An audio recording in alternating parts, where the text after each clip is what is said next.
Sabi dito,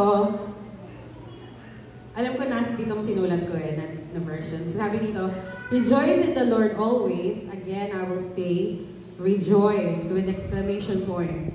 Let your gentle spirit be known to all men. The Lord is near. Be anxious for nothing, but in everything, by prayer and supplication, with thanksgiving, let your requests be made known to God. And the peace of God, which surpasses all comprehension, will guard your hearts and your mind in Christ Jesus. So, inaanya ko po lahat tayo mag-pray. Lord, maraming salamat sa chance na ito, sa pagkakataon na ito na ginather mo mga kababaihan, Panginoon. Lord, we pray that your Holy Spirit freely move in this place, O God. Panginoon, dalangin namin na kung ano yung mensahe na gusto mo iparating sa amin, ay matanggap namin, Panginoon. Open our hearts and open our minds na maintindihan namin kung ano yung gusto mo iparating, O God.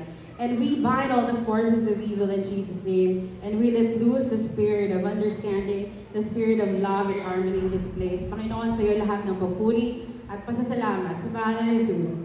Amen.